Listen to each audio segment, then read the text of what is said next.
사업이 안 되는 것도 리더 탓, 그다음 조직 문화가 나쁜 것도 리더 탓. 모든 게 다 리더 탓으로 된다는 거죠. 뭐야 그런 게 어딨어? 뭐 이런 거지 같은 놈들이 왔어. 자기네들의 사장님이 다 소시오패스라고 생각하는 걸 보고 깜짝 놀랐어요.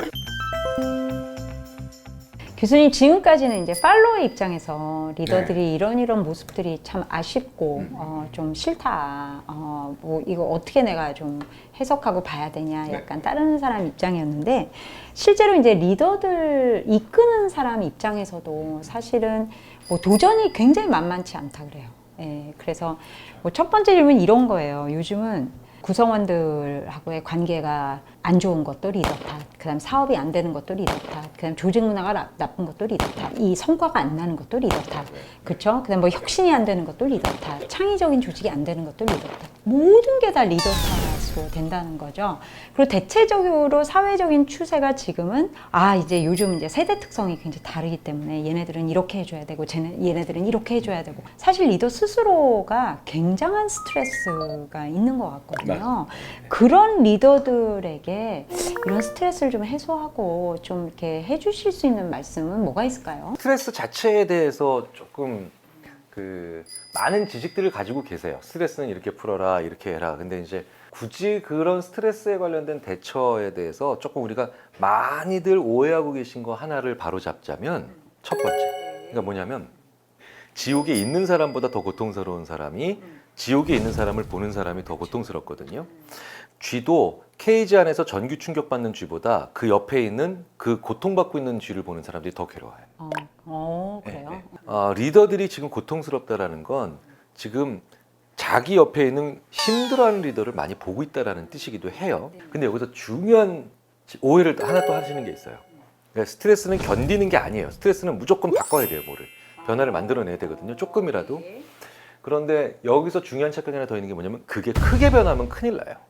그러니까 뭐냐면 직장에서 스트레스 받는데 유럽 여행 떠나면 이건 진짜 최악의 결과예요. 그래요. 네. 근데 왜냐면- 뭐 막 리프레시도 하고 뭐 한다고 네. 다들 그렇게 여행 많이 그런데 가시잖아요. 거기서 순간적으로 사람이 무너져요. 왜냐하면 스트레스라는 건 기본적으로 내 통제권이 떨어지기 때문에 스트레스가 오는 거예요. 근데 스트레스를 많이 받고 있을 때 멀리 떠나면 통제권이 더 떨어져요. 그쵸. 해외여행 가면 말도 안 통하고. 근데 지쳐있을 때는 해외여행을 떠나면 일로부터 멀어지니까 괜찮은데 스트레스를 많이 받는 상태에서 멀리 떠난 멀리 큰 여행을 가면 사소한 통제권 떨어지는 것도 갑자기 분노가 일어나거나 허망함이 일어나거나 막 이래요. 그래서 더 안 좋아요. 그래서 뭐 공항 검색대에서 막 갑자기 그 허리띠 좀 풀으라 그랬다고 막 화를 내시고 하는 것도 뭐 약간 그런 거. 그게 이제 너무 크게 멀리 떠나. 그러니까 살짝 뭔가를 변화를 해야 돼요.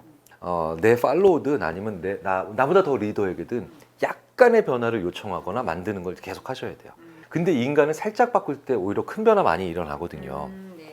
그래서 끼어있는 그 형국에서의 스트레스를 겪을 때는요, 계속해서 아래 위로 그리고 나 자신에 대해서 조금씩 바꾸는 거.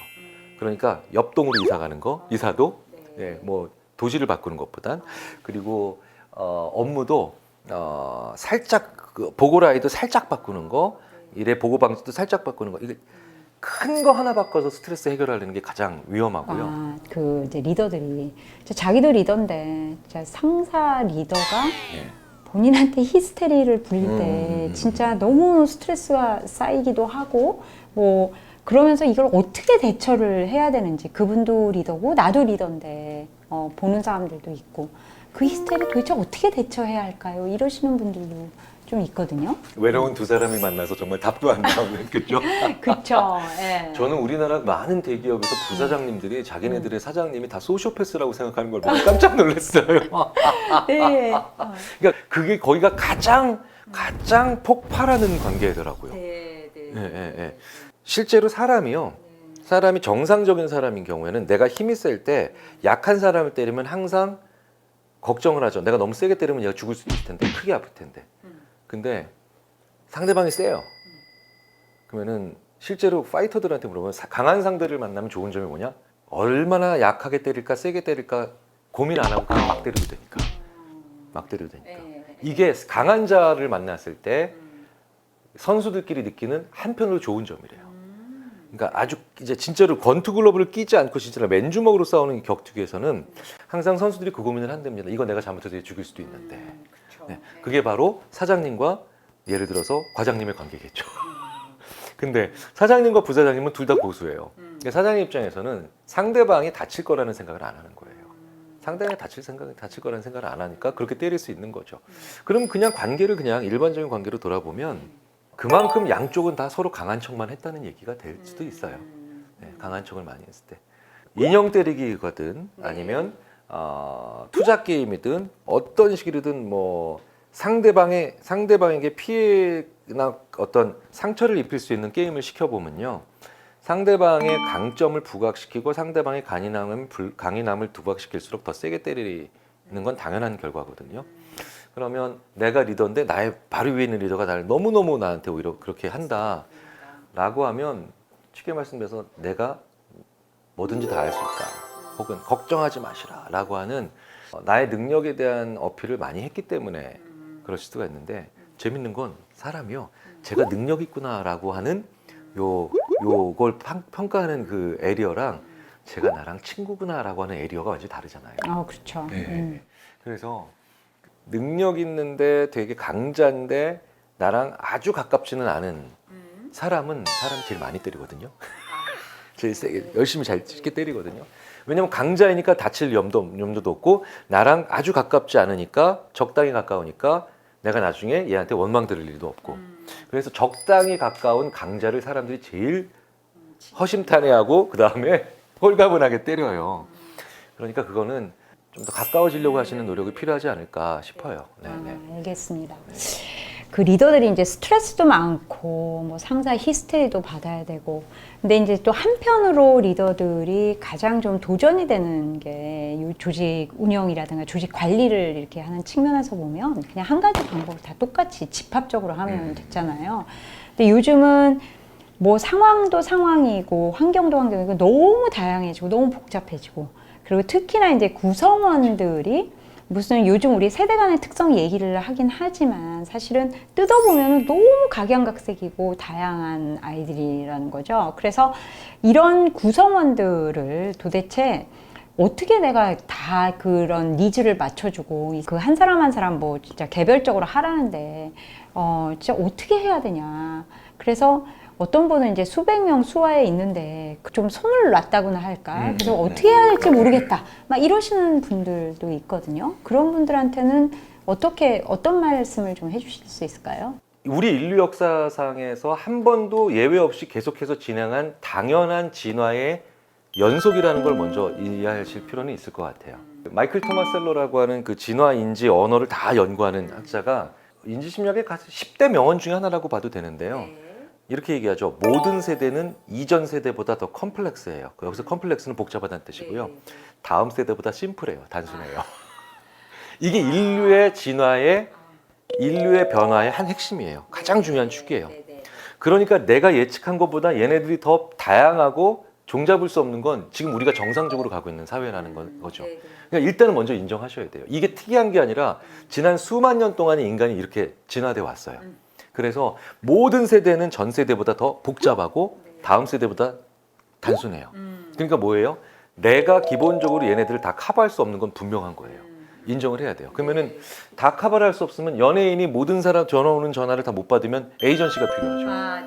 에이전시가 필요한 거예요. 그러면 리더의 에이전시는 중간 관리자. 그렇죠. 근데 그 에이전시가 소위 말하는 권한의 에이전시만 있는 게 아니라 이게 되게 재밌게도 오바마 대통령이 잘 썼던 방법이죠. 긍정적 감정의 표출의 에이전시와 부정적 감정의 표출의 에이전시가 필요해요. 악역, 선역 네, 뭐 네, 이런 네. 거. 예. 그러니까 오바마 대통령이 왜 백악관에서 기자단 오면 기자들이 얼마나 믿겠습니까? 기자분들은 자기의 중요한 역할을 하지만 또 대통령 입장에서 맨날 꼬투리나 잡고.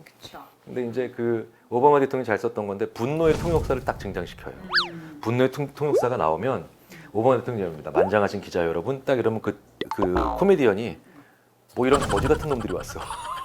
그리고 뭐 예를 들어서 바로 그런 식으로 기후대 변화에 대처해야 될 겁니다.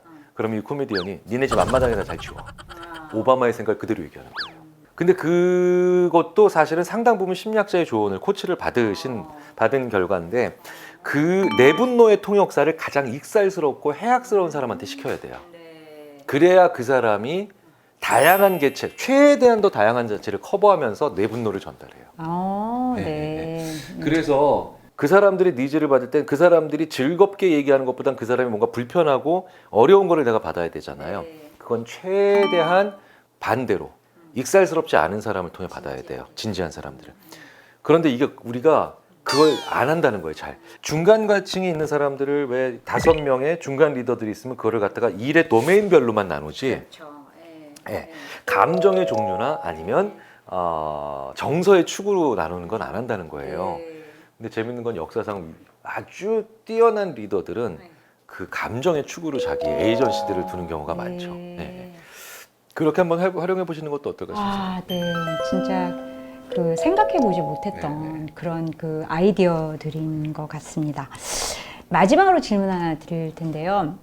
요즘 이제 조직 내에서 보면 소위 말하는 세대 간의 특성 차가 너무 많아서 사실은 당사자들도 그렇고 또 조직을 운영하고 관리해 나가는 사람들 입장에서도 그렇고 너무 혼란스럽다. 그리고 특히나 이제 리더십의 입장에서 보면 이전에 내가 보고 배운 대로 선배들한테 그냥 날 하는데 그게 작동이 안 되는 거잖아요. 그런 측면이 굉장히 많다.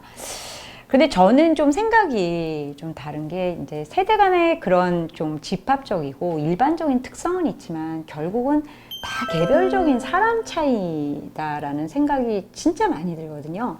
조직을 이제 운영하고 관리하고 이제 그때 함께 해가는 데 있어서 이 세대 간의 특성이라는 것이 그 개별적인 특성을 이렇게 넘을 수 있을까?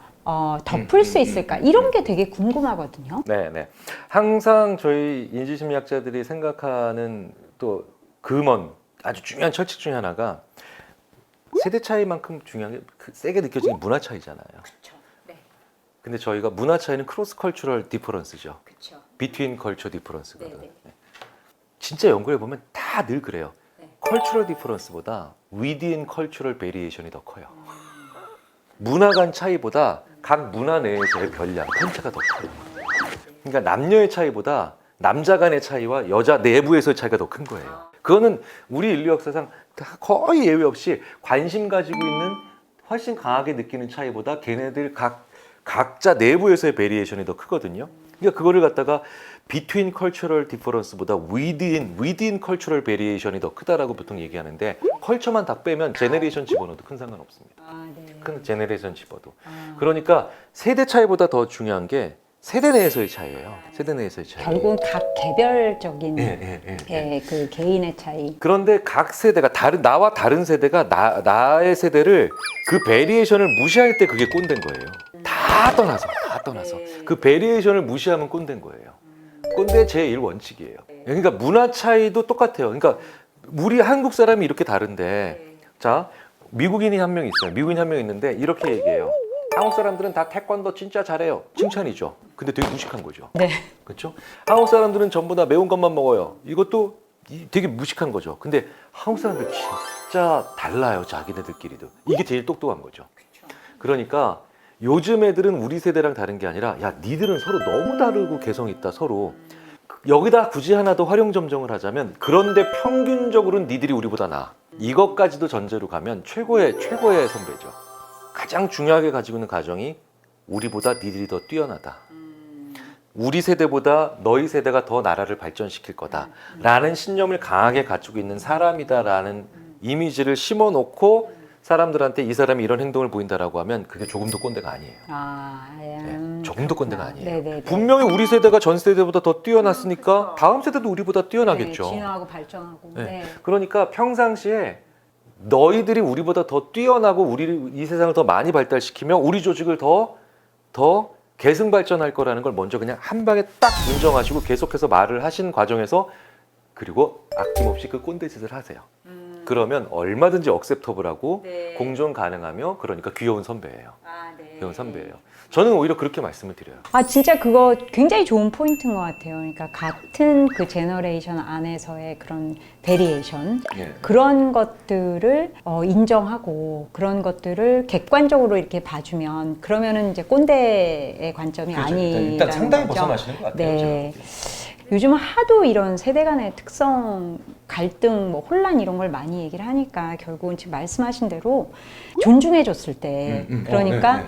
팔로워도 리더들을 그 각자의 그런 뭐 그 살아온 삶의 배경이나 그런 환경이나 저 사람이 왜 저렇게 저 리더가 저런 행동을 할지 이런 것들을 그래서 서로가 서로를 좀 존중해주면 그러면 조직이 이렇게 또 협력하고 같이 이렇게 그 조직의 그 높은 목표나 성과를 이뤄가는데 되게 이상적인 모습이 될 것 같거든요.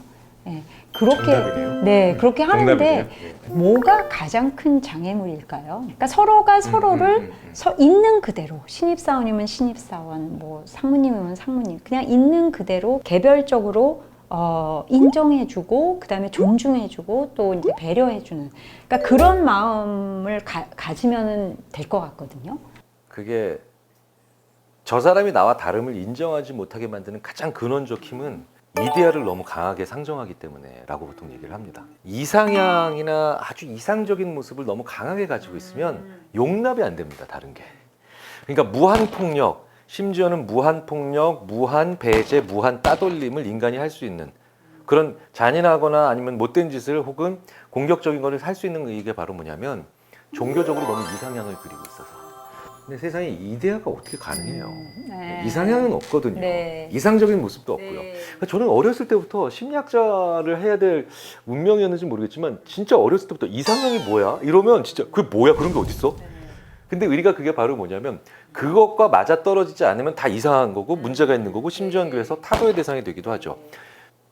슈드를 좀 빼셔야 돼요. 슈드를 좀 빼셔서 저는 그래서 인재상이란 것도 사실은 회사의 인재상은 필요하죠.